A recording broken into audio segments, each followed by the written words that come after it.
अस्सलाम वालेकुम। तो क्वेश्चन नंबर 4। क्वेश्चन नंबर 4 में हमने आज वही सारा कुछ रिपीट करना है, ठीक है। क्वेश्चन नंबर 4 में आपको पता है कि क्वेश्चन में हमने बनाना क्या क्या होता है। सबसे पहले तो वो डिसाइड किया, चीज़ें हमने बार बार रिपीट करनी है और हमें ये इसी तरह ही याद होगा। पहले दिन वाले और जिन्होंने पहले दिन से सारे लेक्चर लिए सब से सब के लिए एक ही लेक्चर, सबको समझ आनी चाहिए।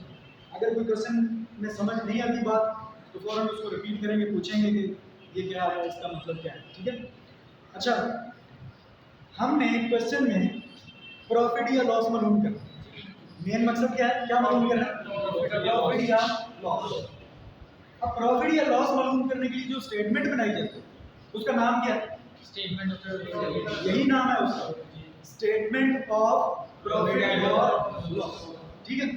लेकिन इस स्टेटमेंट को पूरा करने के लिए कितनी चीजों का होना जरूरी है? दो। कितनी चीजों का होना जरूरी है? जरूरी कितनी चीज? दो। दो के अलावा बाकी जो चीजें अगर हैं क्वेश्चन में तो लिख देंगे, अगर नहीं है तो छोड़ देंगे। इसका मतलब अहम कितनी चीजें हैं? दो। इंपॉर्टेंट दो ही। कौन कौन सी दो? ओपनिंग कैपिटल और क्लोजिंग कैपिटल। ओपनिंग कैपिटल कौन सा कैपिटल होता है? ऐसा कैपिटल जो साल के शुरू में कारोबार में लगाया गया या मौजूद है, ठीक है। साल के शुरू वाला कैपिटल कौन सा हो गया? Opening capital. और जो कैपिटल क्लोजिंग है उसको क्लोजिंग कैपिटल क्यों कहते हैं? कौन सा कैपिटल है? जो साल के एंड में हमारे पास कैपिटल मौजूद है कारोबार में वो कहलाएगा क्लोजिंग कैपिटल। ये दो कैपिटल्स का होना क्वेश्चन में जरूरी है। अगर ये नहीं है तो बाकी चीजों की तरह हम इसको छोड़ नहीं सकते। कभी ओपनिंग कैपिटल नहीं है तो छोड़ो, आगे चलो स्टेटमेंट पूरी करो, नहीं। ओपनिंग कैपिटल अगर क्वेश्चन में नहीं है तो हमें बनानी पड़ेगी क्या? Statement of affairs. Statement of affairs. कौन सी वाली? Opening capital. Opening statement of affairs बनाएंगे। और अगर क्लोजिंग कैपिटल नहीं है तो फिर कौन सी स्टेटमेंट बनेगी? Closing statement of affairs. अगर ओपनिंग कैपिटल नहीं है तो क्या बनाएंगे? Opening statement of affairs. अगर क्लोजिंग कैपिटल नहीं है तो कौन सी बनाएंगे? Closing statement of affairs. Opening statement of affairs से निकल आएगा opening capital, closing statement of affairs से निकल आएगा क्लोजिंग कैपिटल। ये हम रोजाना बात करते हैं, आगे भी करते रहेंगे, ये रिपीट होती रहेंगी बार बार, ठीक है। अच्छा, इसके बाद हम लोग आगे चले जाएंगे स्टेटमेंट ऑफ प्रॉफिट और लॉस। अच्छा, ये जो स्टेटमेंट ऑफ अफेयर्स बनती है ओपनिंग वाली और क्लोजिंग वाली, इसमें सिर्फ दो चीजें होती हैं। क्या क्या चीजें होती हैं? एसेट्स और लायबिलिटीज। क्या होता है? ओपनिंग स्टेटमेंट ऑफ अफेयर्स में भी एसेट्स और लायबिलिटीज होते हैं और क्लोजिंग स्टेटमेंट ऑफ अफेयर्स में भी एसेट्स और लायबिलिटीज। करना क्या होता है? कैपिटल निकालना है। कैसे निकलेगा? एसेट्स में से लायबिलिटीज को माइनस करना है, जो बाकी रकम बचेगी वो कैपिटल कहलाएगी। बस यही काम करना है ओपनिंग में भी और यही काम करना है क्लोजिंग स्टेटमेंट ऑफ अफेयर्स में भी। अगर सवाल में ओपनिंग कैपिटल दिया हो तो हमें ओपनिंग स्टेटमेंट ऑफ अफेयर बनानी पड़ेगी? नहीं, हमें फिर ओपनिंग स्टेटमेंट ऑफ अफेयर बनाने की जरूरत नहीं है। अच्छा, अगर क्लोजिंग कैपिटल दिया हुआ तो फिर हमें क्लोजिंग स्टेटमेंट ऑफ अफेयर बनाने की जरूरत नहीं, ठीक है। अगर दोनों ही कैपिटल दिए हुए तो फिर दोनों स्टेटमेंट ऑफ अफेयर बनाने की जरूरत नहीं है। फिर सीधी हम डायरेक्ट क्या बनाएंगे? स्टेटमेंट ऑफ प्रॉफिट और लॉस, ठीक है। तो क्वेश्चन को हम पढ़ते हैं, इसको रीड आउट करते हैं और इससे हमें पता चलेगा कि अगर ओपनिंग कैपिटल है क्वेश्चन में तो ओपनिंग स्टेटमेंट ऑफ अफेयर छोड़ देंगे, अगर क्लोजिंग कैपिटल है तो क्लोजिंग स्टेटमेंट ऑफ अफेयर छोड़ देंगे, ठीक है। जो क्या सूरत हाल है, क्या सिचुएशन है, क्या डाटा है सवाल में, किताब पे चलते हैं। देखिए सबसे ऊपर क्या लिखा हुआ है? Answer commenced business. कमेंस का मतलब होता है स्टार्ट करना। अब आप लोगों ने चीजें गिनते जाना कि हमारे पास कितनी चीजें हो गई हैं उसमें। अच्छा, answer commences business on 1 July 2016। Date क्या बताइए? 1 जुलाई 2016। 1 जुलाई 2016 को इसने कारोबार शुरू किया। यहां से कारोबार शुरू हो रहा है, साल भी यहीं से शुरू हो रहा है, ठीक है। अच्छा, क्या हुआ फिर? With the capital of rupees 20,000, with the capital of rupees 20,000, एक कैपिटल बता दिया उसने, एक कैपिटल बता दिया 20,000। 40,000 लिखा हुआ है। नई बुक्स में जो डिफरेंस हो सकता है, ठीक है। आपकी बुक में कितने? 20 है, ठीक है। बुक्स में अमाउंट्स डिफरेंट हो सकती हैं, वजह क्या है? कुछ नई बुक्स हैं, कुछ पुरानी बुक्स हैं, ठीक है। तो आप अपनी बुक के हिसाब से देखें, 40 है या 20 है, कुछ भी। अच्छा, 20,000 मिल गया, एक कैपिटल मिल गया। इस कैपिटल से अंसर ने कारोबार शुरू किया है, तो ये कैपिटल कौन सा कैपिटल कहलाएगा? ओपनिंग या क्लोजिंग? ओपनिंग। कौन सा कहलाएगा? Opening capital. इससे कारोबार शुरू हो रहा है, इससे साल भी शुरू हो रहा है, तो हमें ओपनिंग कैपिटल मिल चुका है। मैं ओपनिंग कैपिटल को लिख देता हूं OC, ओपनिंग कैपिटल। कितना आ गया? 20,000। ओके, 20,000 आ गया।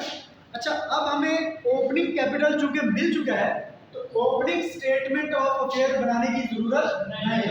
अब हम ओपनिंग स्टेटमेंट ऑफ अफेयर नहीं बनाएंगे। क्लियर हुई बात? आगे चलते हैं, और क्या है क्वेश्चन? ड्यूरिंग द ईयर, अब ड्यूरिंग द ईयर साल के दौरान कहीं पे, अगस्त, सितंबर, अक्टूबर, नवंबर, पता नहीं कौन से महीने में, साल के दौरान कहीं पे क्या हो? During the year ended 30th June 2017, 30th जून 2017। अब एक डेट ये लिखी हुई, ठीक है। अब सर देखो, एक ये डेट है 1 जुलाई 2016, ये है 30 जून 2017। इसका मतलब ये कौन सी डेट है? स्टार्टिंग, और ये डेट एंडिंग या क्लोजिंग, ठीक है। अब साल का एंड कहाँ पे हो रहा है? 30 जून 2016 को। आपको ये दोनों डेट्स पता होनी चाहिए कि साल शुरू कौन सी डेट से हो रहा है और साल खत्म कौन सी डेट हो रहा है। ये दोनों डेट्स आपको पता होनी चाहिए, क्योंकि आगे एसेट्स लायबिलिटीज आएंगे, उनके साथ लिखी होगी डेट, वहीं से हमें पता चलेगा कि एसेट्स लायबिलिटीज कौन से हैं। आगे चलेंगे, और क्या है इसमें? अच्छा, कह रहे हैं कि during the year ended 30th जून 2017, साल के दौरान जो कि 30 जून 2017 को खत्म हो रहे हैं, ही बोरोड, उसने उधार लिया। बोरो का मतलब क्या होता है? उधार लेना। बोरोड, उधार लिया। कितना उधार लिया? रुपीज 5,000, 5,000 रुपया, 5,000 रुपया उसने उधार लिया, ठीक है। किससे लिया? From mister A, mister A से। कोई मिस्टर ए है, मिस्टर ए किसी का नाम है, किसी बंदे का, उससे इसने 5,000 रुपये उधार लिया। अब ये जो उधार लिया जा रहा है, ये क्या चीज है? एसेट है, लायबिलिटी है? लायबिलिटी है, कर्जा लिया है ना, तो ये क्या है? लायबिलिटी। अब ये लायबिलिटीज में जाएगा। ओपनिंग स्टेटमेंट ऑफ अफेयर तो हमने बनानी नहीं, ठीक है, और हमने क्या बनानी है? क्लोजिंग स्टेटमेंट ऑफ अफेयर का भी पता नहीं है। अब ये जो एसेट्स और लायबिलिटीज होते हैं, ये असल में कहाँ पे जाते हैं? स्टेटमेंट ऑफ अफेयर में, ठीक है। अब ये याद रखना है आपने कि ये एक लायबिलिटी है, ठीक है, और लायबिलिटी को कहाँ पे लिखना है ये अभी आगे जाकर डिसाइड करते हैं। और आगे क्या लिखा हो?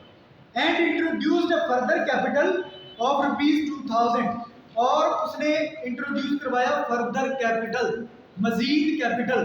कितना? 2,000 रुपये, ठीक है। एक हमारा 5,000 रुपये आया था, एक अभी 2,000 रुपये आया।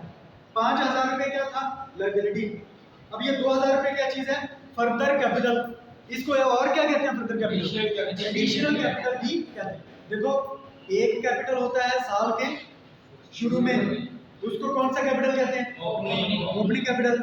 एक कैपिटल होता है साल के एंड में, वो कौन सा होता है? Closing capital.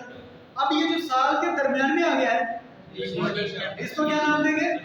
Additional capital. याद रहेगा? साल के शुरू वाला ओपनिंग कैपिटल, साल के एंड वाला क्लोजिंग कैपिटल, और साल के दौरान वाला, ये साल के दौरान आया, ठीक है, तो इसको कौन सा कैपिटल कहेंगे? Additional capital. लिखना कहाँ पे है इसको, ये अभी हम बाद में डिसाइड करेंगे। बिल्कुल ठीक है, प्रॉफिट और लॉस स्टेटमेंट में जाएगा, CDA वाला, याद है? आगे चलते हैं, ठीक है। आगे और क्या चीज दी गई हमें? Furniture worth rupees 3,000 was purchased. Furniture खरीदा गया जिसकी कीमत है, लागत है 3,000 रुपए। 3,000 रुपए का फर्नीचर खरीदा। अब ये जो फर्नीचर है, ये क्या चीज है? एसेट, बिल्कुल, ये क्या है? एसेट। तो ये एसेट्स में चला जाएगा। एसेट कहाँ पे लिखते हैं हमें, वो भी हम डिसाइड करते हैं बाद में। और he had drawn, और उसने निकलवाए from the business, कारोबार से, a sum of rupees 3000 during the year, और साल के दौरान उसने 3000 रुपए निकलवाए। कारोबार में से जो रकम निकलवाई जाती है उसको क्या कहते हैं? ड्राइंग्स। और कारोबार में जो रकम लगाई जाती है, यस, उसको क्या कहते हैं? कारोबार में जो रकम लगाई जाती है वो क्या होती है? कैपिटल। और जो कारोबार से निकलवाई जाती है साथी इस्तेमाल के लिए, वो क्या है? ड्राइंग्स। अब ये पहले, अभी थोड़ी देर पहले उसने बताया कि 2000 रुपए उसने फर्दर कैपिटल लगाए, वो कारोबार में लगाए थे, लेकिन ये 3000 क्या कर रहा है? वो निकलवा रहा है। तो 3000 रुपए जो निकलवा रहा है वो क्या है? ड्राइंग्स। तो ड्राइंग्स कहाँ पे लिखी जाएंगी? अभी जब हम स्टेटमेंट बनाएंगे तो आपको वहां पर जरूरत पड़ेगी उसकी, आपने याद रखना है कि कितनी ड्राइंग्स है? 3000 रुपए। आगे चलिए। On 30th June 2017, the position was as follows. 30 जून 2017 आखिरी डेट, लास्ट डेट पे वो कह रहा है कि उसकी पोजीशन ये थी। पोजीशन जब बताता है तो वो एसेट्स और लायबिलिटीज बताता है, ठीक है? देखो क्या पोजीशन बता रहा है? कैश इन हैंड लिखा हुआ है, कैश इन हैंड, जो कारोबार में कैश मौजूद है, 450 रुपए उसकी वैल्यू लिखी हुई है, ठीक है? 450 रुपए कैश इन हैंड। अब मुझे ये बताओ, कैश इन हैंड, कैश ये क्या चीज होती है? एसेट। कैश इन हैंड क्या है? एसेट। और मैंने कहा था कि जब वो कहता है ना कि इस पोजीशन वाज एज फॉलोज, कि उसकी पोजीशन ये थी, तो पोजीशन से मुराद क्या है? एसेट्स और लायबिलिटीज बताएं। पहला एसेट आ गया, एसेट आ गया। अच्छा, कैश एट बैंक, ये भी एसेट होता है। सन्ड्री डेटर्स, ये भी एसेट है। स्टॉक, ये भी एसेट है। बिल्स रिसीवेबल, ये भी एसेट है। रिसीवेबल, लेने हैं पैसे, ठीक है? अगर वो बिल्स पेएबल तो वो लायबिलिटी होता है। पेएबल देने हैं, रिसीवेबल लेने हैं, जो पैसे लेने हैं वो एसेट, जो देने हैं वो कर्जा, ठीक है? ये रिसीवेबल लिखा उसने, बिल्स रिसीवेबल, तो ये क्या है? एसेट। आगे क्या लिखा हुआ? सन्ड्री क्रेडिटर्स, ये क्या है? लायबिलिटी है। ये क्या चीज है? Sundry creditor. क्रेडिटर वो बंदे हैं जो हमें अच्छे नहीं लगते। क्यों नहीं अच्छे लगते? हमने उनके पैसे देने तो वो अच्छे नहीं लगते। क्रेडिटर्स अच्छे नहीं लगते, तो ये अच्छे नहीं लगते क्योंकि हमने इनके पैसे देने। तो ये हमारे लिए क्या है? Liability. Cash in hand asset, cash at bank asset, sundry debtor asset, और हमारे स्टॉक आया वो भी एसेट, बिल्स रिसीवेबल आया वो भी एसेट, सारे एसेट्स। लेकिन एक बीच में क्या गया? लायबिलिटी। अब ये सारे एसेट्स और लायबिलिटीज ये हमने कहाँ लिखने होते हैं? स्टेटमेंट ऑफ अफेयर्स में। लेकिन कौन सी वाली में लिखेंगे? ओपनिंग वाले ओपनिंग में, क्लोजिंग वाले क्लोजिंग में। अब ये जो एसेट्स और लायबिलिटीज हैं, हमें कैसे पता चलेगा कि ये ओपनिंग है या क्लोजिंग? कैसे पता चलेगा? इसके ऊपर उसने डेट बताई थी। डेट क्या लिखी हुई थी? 30 जून 2017, 30 जून 2017, ये वाली डेट लिखी हुई थी। तो ये कौन से हो गए? क्लोजिंग एसेट और क्लोजिंग लायबिलिटी हो गए। डेट से पता चलेगा। समझ आ गई बात? अच्छा, और क्या लिखा हुआ आगे? और उसने कहा है furniture is to be depreciated by 10%। Furniture की डेप्रिसिएशन चार्ज करो, कितनी? 10%। यानी कि हर साल फर्नीचर में, फर्नीचर की वैल्यू में हर साल कमी होनी है। कितने परसेंट? 10%। अब ये तो जाहिर बात है, फर्नीचर जहां पे भी हम लिखेंगे उसकी वैल्यू में कमी करनी पड़ेगी। कितने परसेंट? 10%। अगर फर्ज करो 1000 का फर्नीचर है तो 1000 का 10% हो गया 100 रुपए। तो इसका मतलब हर साल 100 रुपए 100 रुपए 100 रुपए कम होता जाएगा फर्नीचर, ठीक है? अगर उसमें 20% कमी करनी है तो 1000 रुपए का 20% कितना होगा? 200 रुपए। तो हर साल 200 200 200 कमी करते जाए, ठीक है? ये हमने कमी कर। अच्छा, मुझे ये बताओ, ये जो फर्नीचर में कमी होगी ये साल के शुरू में होगी या साल के एंड में होगी? साल के एंड में होगी ना। सारा साल फर्नीचर इस्तेमाल होगा तो ही उसकी वैल्यू में कमी होगी। साल के शुरू में तो अभी लिया है, अभी थोड़ी उसकी वैल्यू में कमी हो जाएगी, ठीक है? डेप्रिसिएशन कब होती है? जब चीज इस्तेमाल हो जाए तब होती है, या अभी इस्तेमाल से पहले ही हो जाती है डेप्रिसिएशन? डेप्रिसिएशन कह रहे हैं ना, तो डेप्रिसिएशन आपने करनी है कब करेंगे? साल के शुरू में या एंड में? एंड में करेंगे। तो फर्नीचर दो जगह पे हो सकता है, साल के शुरू में भी हो सकता है, साल के एंड में भी हो सकता है।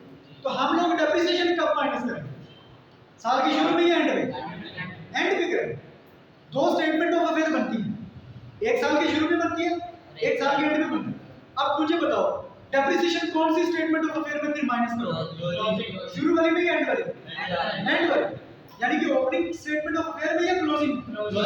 भाई जितनी भी डेप्रिसिएशन आएंगी, चाहे वो मशीनरी पे आए, चाहे वो बिल्डिंग पे आए, चाहे वो फर्नीचर पे आए, चाहे वो गाड़ी पे आए, जिस चीज की भी डेप्रिसिएशन आएगी वो हमने कौन सी स्टेटमेंट ऑफ अफेयर में माइनस करना? क्लोजिंग वाली। क्लियर है बात? अच्छा, अब एक और चीज आपसे पूछूं, कर्जा भी हम लेते हैं, उसके ऊपर हमने सूद देना होता है, इंटरेस्ट देना होता है। अब इंटरेस्ट मुझे बताओ, साल के शुरू में देंगे कि एंड में देंगे? साल के शुरू में हमने कर्जा लिया, आज कर्जा लिया, आज ही सूद देंगे या साल के एंड में जाके देंगे? भाई जब तक पूरा कर्जा साल पूरा इस्तेमाल नहीं करोगे उसके ऊपर सूद कैसा? आज मैंने कर्जा लिया, आज ही मैं वापस कर दूंगा, तो उसके ऊपर सूद कितने दिनों में चार्ज करोगे?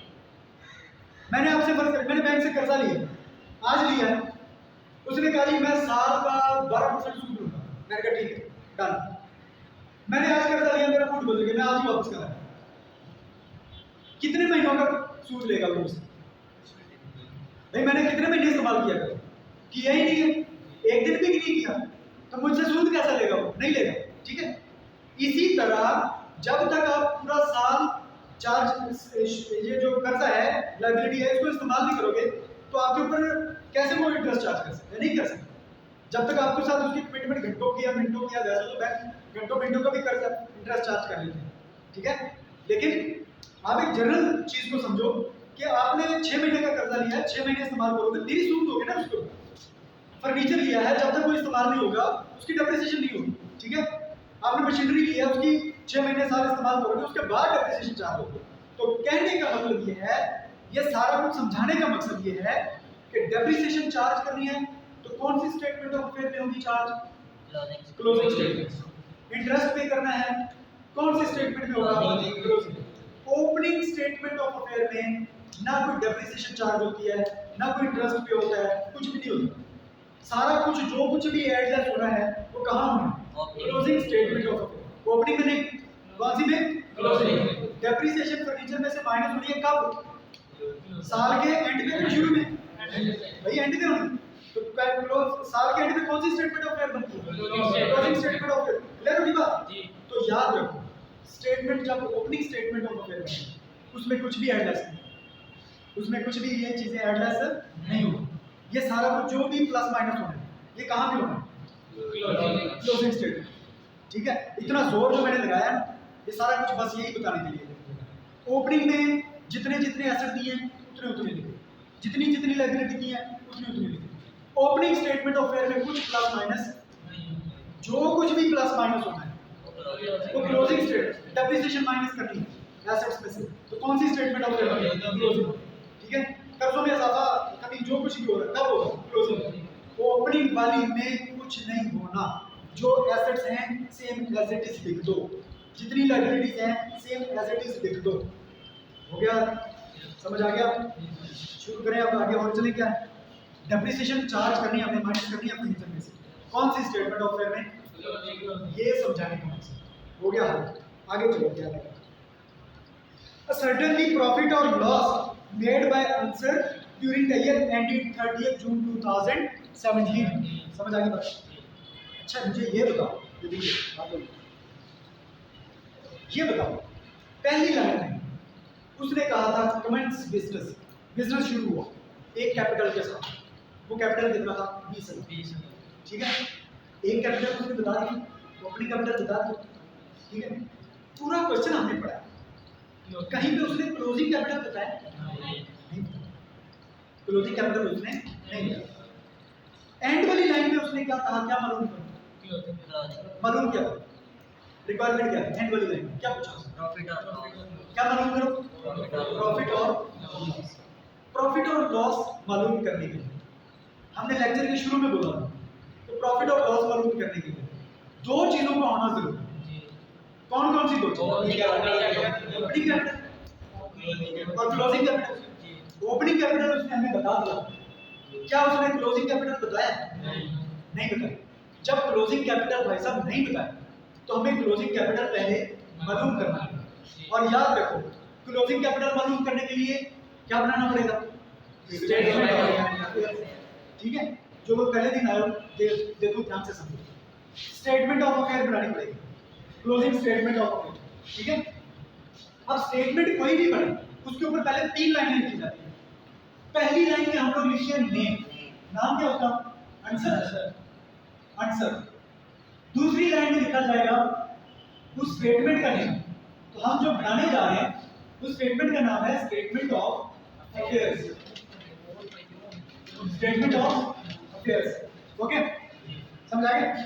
तीसरी लाइन जो लिखी जाती है, तीसरी लाइन में लिखा जाता है ड्यूरेशन, उसका टाइम पीरियड, और स्टेटमेंट ऑफ अफेयर का टाइम पीरियड 1 दिन का होता है, इसलिए इसके ऊपर क्या लिखेंगे? As on.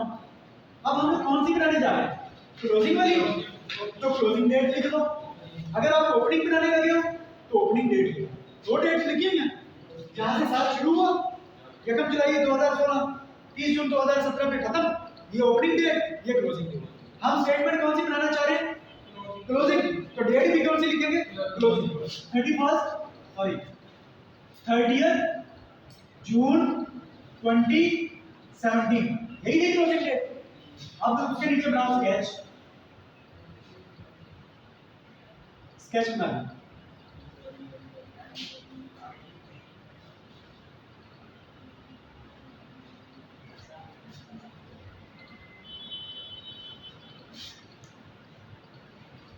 ओके, ये साइड क्या लिखेंगे? Assets, liabilities plus capital. ये 2 कॉलम होते हैं जो खाली मैंने छोड़े हुए हैं, जिसके ऊपर अब मैं लिख रहा हूं अमाउंट के लिए होते हैं। अमाउंट के साथ रुपीस, अमाउंट और उसके साथ रुपीस, करेंसी की यूनिट। ठीक है, अब जरा देखो हमने इधर क्या लिखने हैं? एसेट्स, और इधर क्या लिखनी है?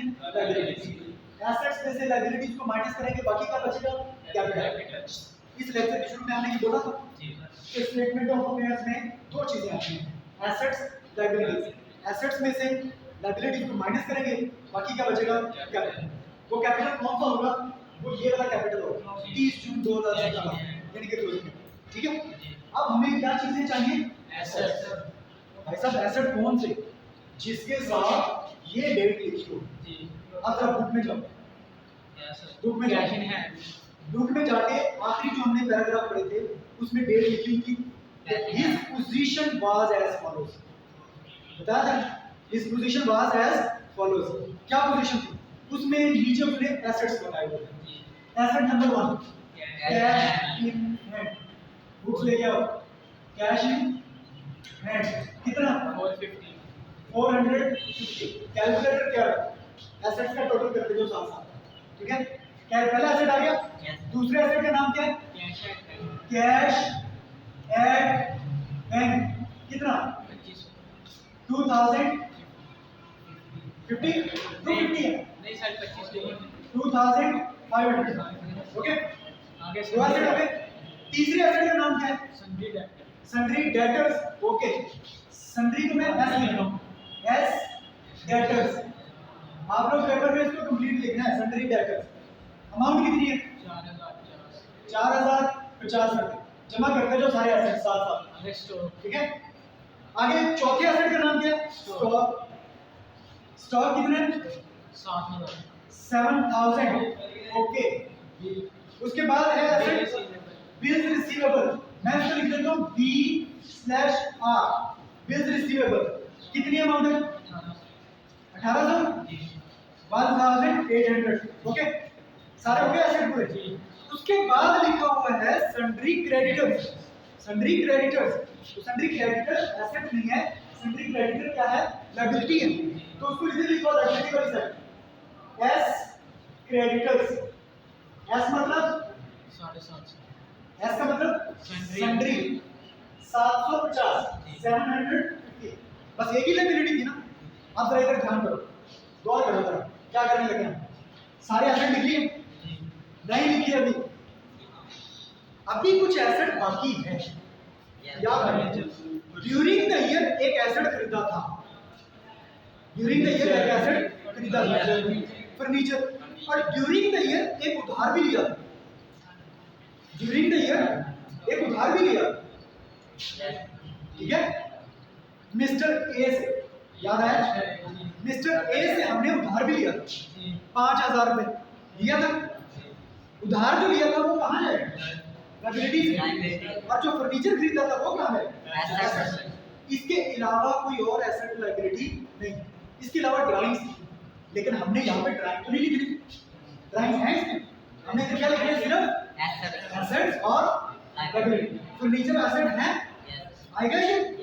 वो जो कर्जा लिया था मिस्टर ए से 5,000 रुपए लायबिलिटी है, आएगा इधर। ड्राइंग्स नहीं आएगी, ना वो एसेट है ना वो लायबिलिटी है, ड्राइंग तो नहीं आएगी। अच्छा, कोई फर्दर कैपिटल भी था, फर्दर कैपिटल भी था, ना वो एसेट है ना वो लायबिलिटी है, इधर नहीं आएगा। अच्छा, और भी कुछ था इस क्वेश्चन में, और मेरे को पूछिए। सारा कुछ हो गया, पूरा हो गया ना, पूरा सारा कुछ हो गया। अब वो जो दो, एक एसेट और एक लायबिलिटी रह गए, तो अभी छोड़ जाना था। अब इस तरीके, अब इस चीज से कैसे बचना है, अभी हम इस पर टोटल मारते हैं, टोटल मार के उसमें से ये माइनस करके कैपिटल निकाल के आगे चले जाते हैं। और आगे जाके जब हम स्टेटमेंट ऑफ प्रॉफिट और लॉस बना रहे होते हैं, हम क्वेश्चन को दोबारा पढ़ रहे होते हैं, चीजें ढूंढ रहे होते हैं, वहां पर हमें नजर आता है वो नीचे पे लिखा है, वहां पे देख रहे हो तो मिस्टर ए से कर्जा लिया, ये क्यों नहीं, ये तो कहीं लिखा नहीं, इसका हम क्या कर रहे हैं, ये फर्नीचर एसेट है उसको एसेट्स में डाल दो, जो लायबिलिटी है उसको लायबिलिटी में डालो। अब कुछ लोगों का दिमाग बड़ा तेज चलता है, क्लास में बैठे वो लोग सोचते हैं, पता क्या सोचते हैं, वो सोचते हैं अगर इधर ओपनिंग स्टेटमेंट ऑफ अफेयर्स भी होती है, यहाँ पे ओपनिंग स्टेटमेंट ऑफ अफेयर भी यहाँ पर बनानी पड़ती है, उसमें भी क्या आना, एसेट्स लायबिलिटीज, तो फिर वो जो फर्नीचर है वो फिर कहाँ जाता, ओपनिंग एसेट्स में जाता या क्लोजिंग एसेट्स में जाता, वो फिर कहाँ जाता। और वो जो मिस्टर ए से कर्जा लिया लायबिलिटी, वो फिर कहाँ लिखते हैं, फर्ज करो, मान लो एक दफा मान लो कि हम लोग दो स्टेटमेंट्स बना रहे हैं, उसमें भी एसेट्स ओपनिंग बना रहे हैं, यहाँ पे फर्जी फर्जी बनी हुई, समझ लो कि यहाँ पर एक ऐसी चीज आगे हुई, ठीक है, उसमें भी एसेट्स है लायबिलिटी।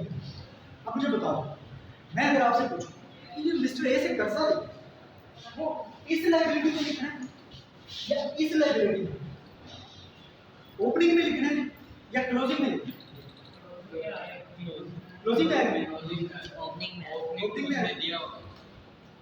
आप देखो सवाल में देखो, ये कर्जा लिया था, सही है, ड्यूरिंग द एंड, यस, कब लिखा है, कब लिया है, during the year, during the year लिखा हुआ है, ड्यूरिंग द ईयर, साल के दौरान।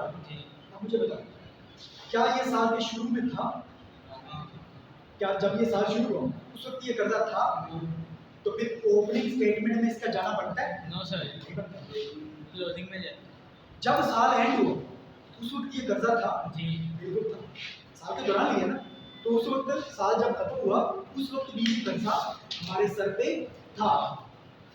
अच्छा, अब मुझे एक और चीज बताओ, एक और चीज बताओ,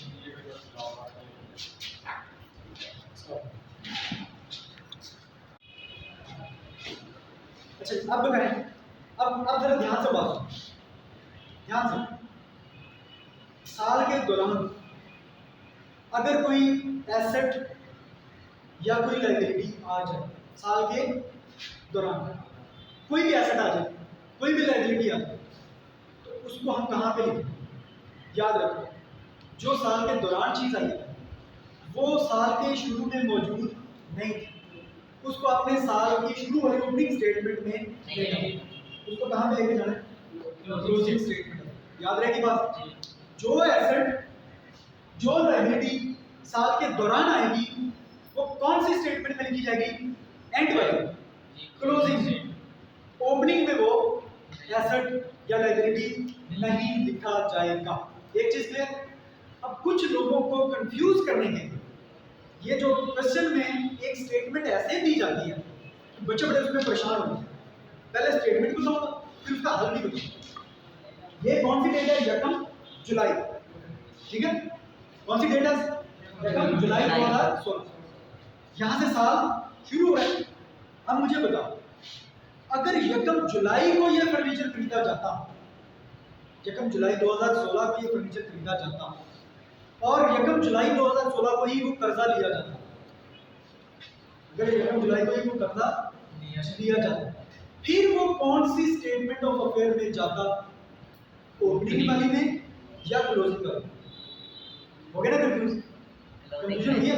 क्लोजिंग में जाए। इससे पहले कि आपको कोई इसका तुक्का मारूं, मैं आपको इसका हल बताऊं। जिस तारीख को साल शुरू हो रहा है, उस तारीख को, जिस तारीख को साल शुरू हो रहा है, अगर उस तारीख को भी कोई एसेट या लायबिलिटी आ जाए, वो भी ओपनिंग नहीं बनती। तो कौन सी जाएगी? क्लोजिंग। आप सोचोगे क्यों भाई, ऐसा क्यों भाई? यकम जुलाई को साल शुरू हो रहा है, यकम जुलाई को फर्नीचर खरीद लिया तो उसको ओपनिंग बनना चाहिए, क्लोजिंग में जा रहा है, ओपनिंग पे क्यों नहीं आ रहा? तो भाई ध्यान करो, एक चीज समझाता हूँ, बड़े ध्यान से समझो। ये जो ओपनिंग स्टेटमेंट ऑफ अफेयर होती है, या जो भी ओपनिंग चीज होती है, जो भी ओपनिंग चीज हो, ओपनिंग को हम नाम देते हैं, जो ओपनिंग जितने भी बैलेंसेस होते हैं, ओपनिंग बैलेंस हम लोग पार्ट 1 में पार्ट 1 में पढ़ा होगा, ओपनिंग बैलेंस, क्लोजिंग बैलेंस, ठीक है? ये जो ओपनिंग स्टेटमेंट ऑफ अफेयर होती है, इसके जो एसेट्स होते हैं वो इस साल के नहीं होते, वो इस साल के नहीं होते, वो वाले होते हैं जो पिछले साल से आए होते हैं। कहां से आए होते हैं? पिछले साल से आए होते हैं। अब जरा ध्यान करना, एक चीज और बात देखो, ये पॉइंट बहुत अहम है समझने में, यहाँ से बहुत सारे लोग कंफ्यूज होते हैं।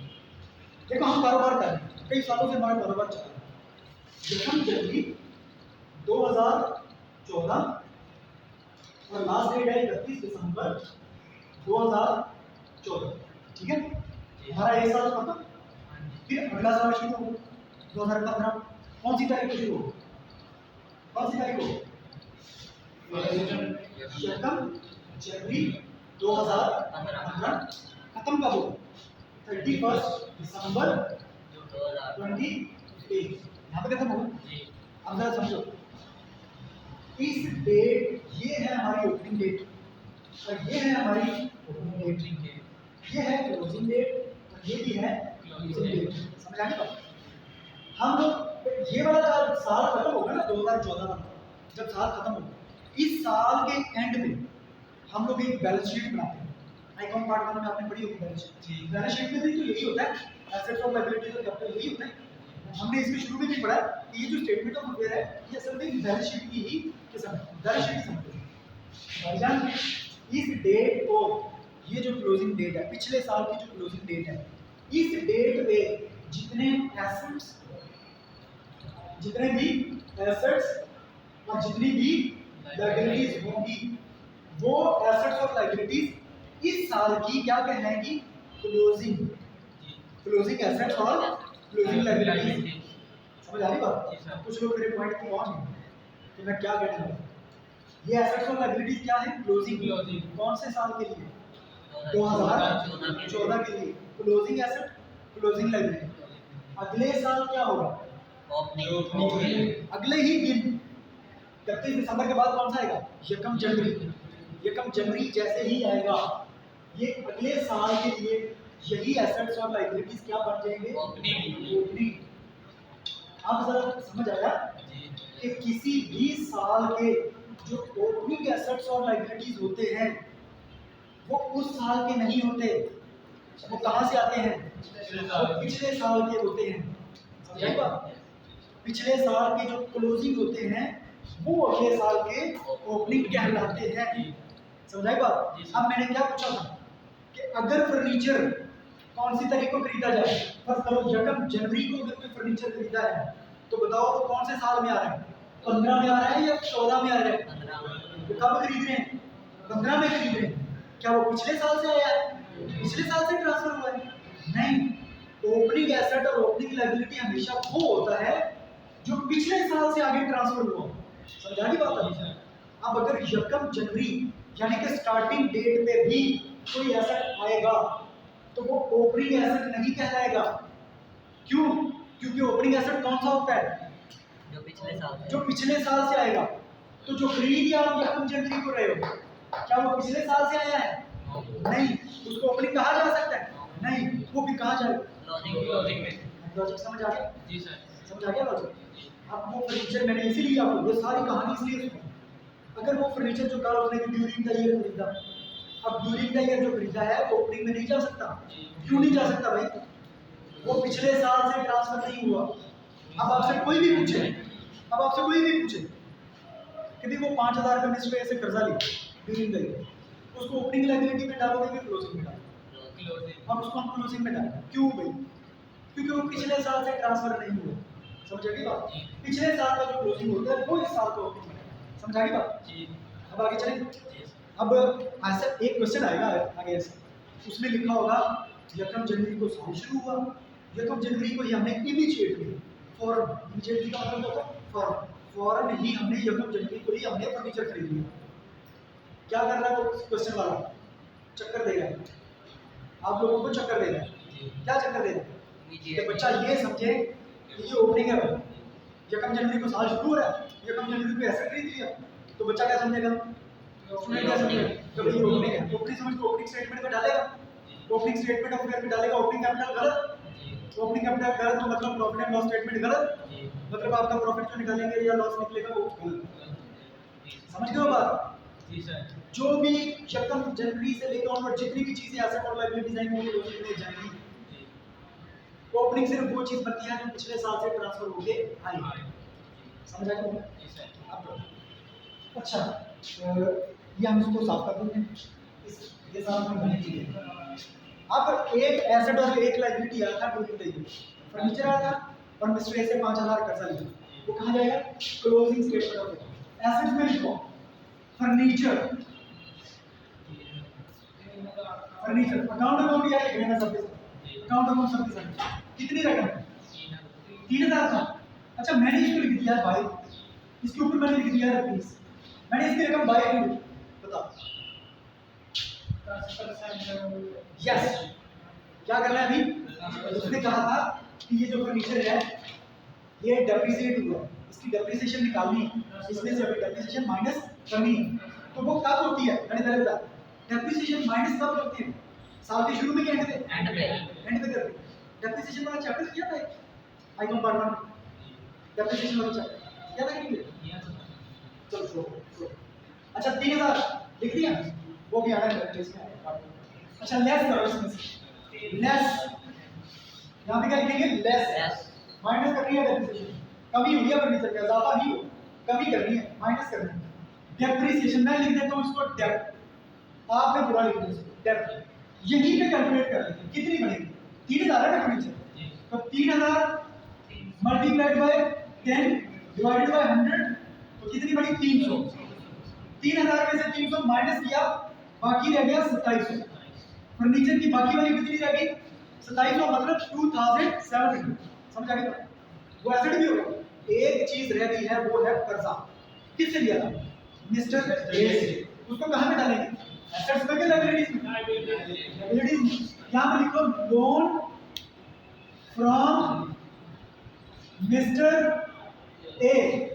वापस तो नहीं किया उसने, ऐसा तो नहीं क्वेश्चन में लिखा कि वापस कर दिया, वापस तो नहीं ना किया अभी लोग, इसका मतलब कर्जा भी है 5,000।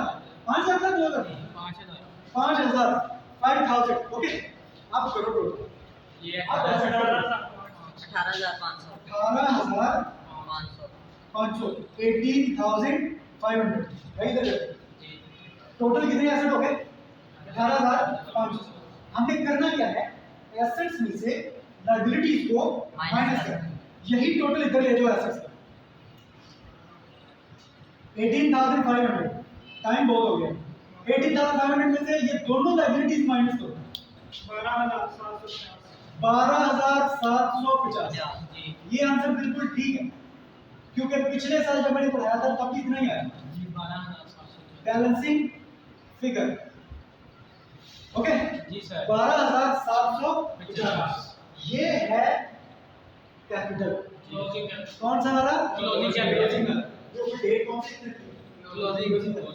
ये सारे एसेट कौन से लिखी? क्लोजिंग। एसेट लायबिलिटीज कौन सी लिखी? क्लोजिंग। तो इन दोनों से कैपिटल निकला भाई, वो भी कौन सा हो? क्लोजिंग। क्लोजिंग कैपिटल मिल गया। ओपनिंग कैपिटल उसने शुरू में दे रखा था, 20,000 दोनों कैपिटल आ गए, यस ओपनिंग कैपिटल भी आ गया, क्लोजिंग कैपिटल भी आ गया। अब हम लोग इसका प्रॉफिट या लॉस मालूम कर सकते हैं, ठीक है। अब देखो कैसे स्टेटमेंट बनाओ। सबसे ऊपर लिखो आंसर, दूसरी लाइन में लिखो statement of profit end of profit और लॉस, उसके बाद फॉर द ईयर एंड या फॉर द पीरियड एंडिंग भी आप इसको लिख सकते हैं। फॉर द ईयर एंडेड, कब एंड हुआ? 30 जून 2017। उसके बाद सीधी सी ये सिंपल सा स्केच है इसका, ये बहुत सिंपल स्केच है, बस यूं बना लो जैसे इनकम स्टेटमेंट का स्केच बनाते हो। ये कौन है? फॉर डिटेल्स, पर्टिकुलर चीज को लिख सकते हैं। ये कॉलम है किस लिए? अमाउंट, साथ में रुपीस लिखने के लिए। अच्छा, इसमें क्या क्या चीजें आएंगी? उसके लिए हमने एक शॉर्टकट तैयार किया हो। क्या शॉर्टकट है? CDA, हाफ स्टेटमेंट होगी, लाइन लगा दी, OIL, फिर लाइन लगा दी। C का मतलब क्या है? Closing capital. क्या क्लोजिंग? कैपिटल। तो सबसे पहले इसमें क्या आएगा? क्लोजिंग कैपिटल, ठीक है।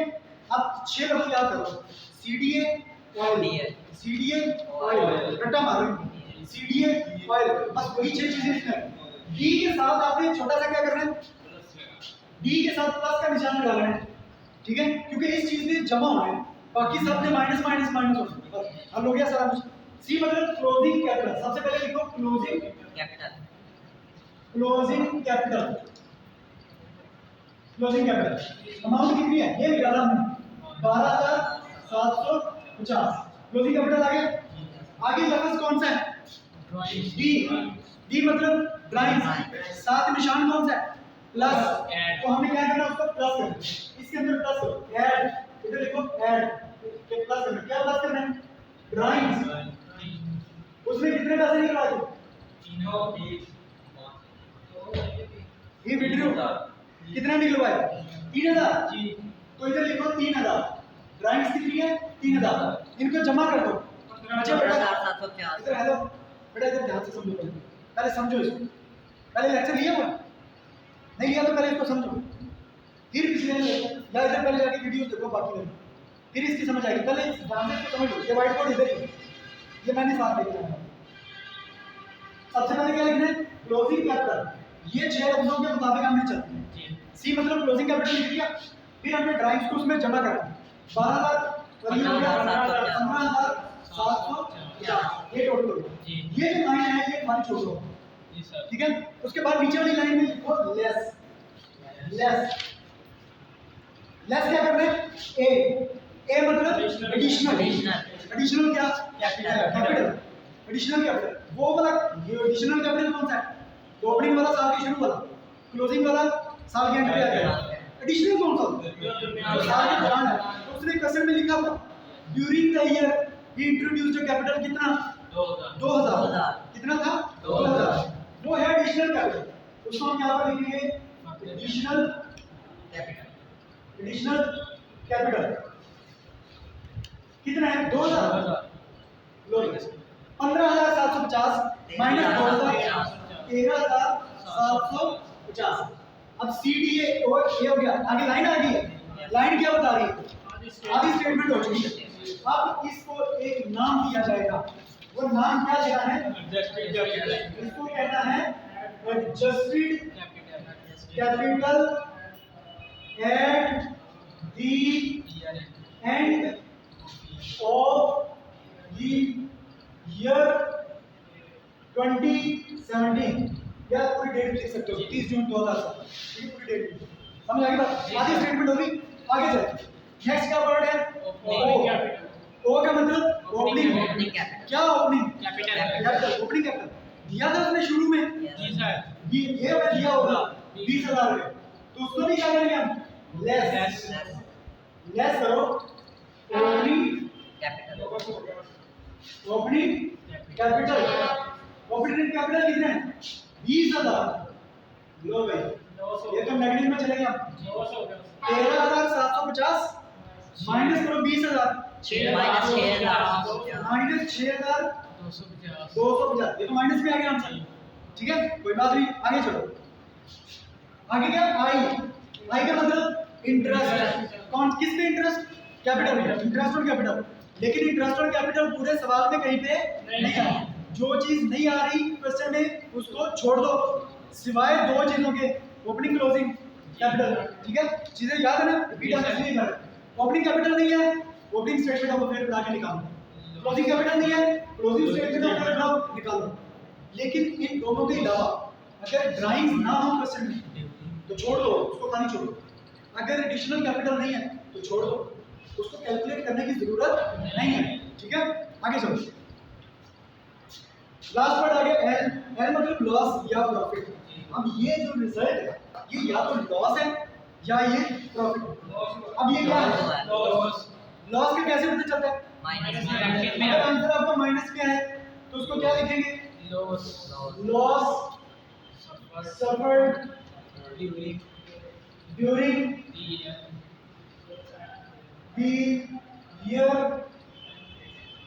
30th June 2017, लॉस सफर्ड, ये लॉस हो गया। अच्छा प्रॉफिट का कैसे पता चलता है, अगर यही आंसर हमारा आता पॉजिटिव, यानी कि ये रकम बड़ी होती ये रकम छोटी होती, तो बड़ी रकम में से छोटी माइनस करो फिर आंसर पॉजिटिव आता है। अगर आंसर इधर आए पॉजिटिव तो वो उसको क्या लिखेंगे, profit earned during the year, वो प्रॉफिट होगा। और अगर आंसर चला जाए आपका माइनस में तो उसको क्या लिखेंगे, लॉस। समझ आई आपको बात, जी सर, अगर आंसर माइनस में है तो क्या कहेंगे, लॉस। अगर आंसर पॉजिटिव है तो प्रॉफिट। सामने हाँ भाई, आंसर अगर पॉजिटिव आए तो पॉजिटिव है तो पॉजिटिव है तो लॉस। आंसर अगर प्लस में आता है, मुस्बत आता है, जमा में आता है तो फिर प्रॉफिट होगा कि लॉस होगा। और अगर आंसर नेगेटिव में आ रहा है तो फिर क्या कहेंगे, लॉस। समझ आ गई। अगर ये आंसर पॉजिटिव है नेगेटिव है तो इसको क्या कहेंगे, माइनस में आ रहा है तो लॉस। और अगर यही आंसर पॉजिटिव आ जाता प्रॉफिट। अच्छा माइनस में आए तो उसके साथ माइनस का साइन नहीं लगाना, उसको क्या कह देना कि ये क्या है, लॉस। अगर पॉजिटिव आए या नेगेटिव आए साथ साइन नहीं लगाना, जी सर, ठीक है बस उसको प्रॉफिट या लॉस के तहत आपने उसको डील करना। Okay done. कल इंशाल्लाह हम लोग नेक्स्ट क्वेश्चन सॉल्व करेंगे, बल्कि आप लोग एक क्वेश्चन सॉल्व करके लाएंगे घर से, आप लोगों की असाइनमेंट है क्वेश्चन नंबर 5 आप लोग उससे सॉल्व करके लाएंगे, ठीक है। रजिस्टर सब लोग साथ लेके अपने काम के रजिस्टर जो है साथ लेके इंशाल्लाह कल मुलाकात होगी। अल्लाह हाफ़िज़।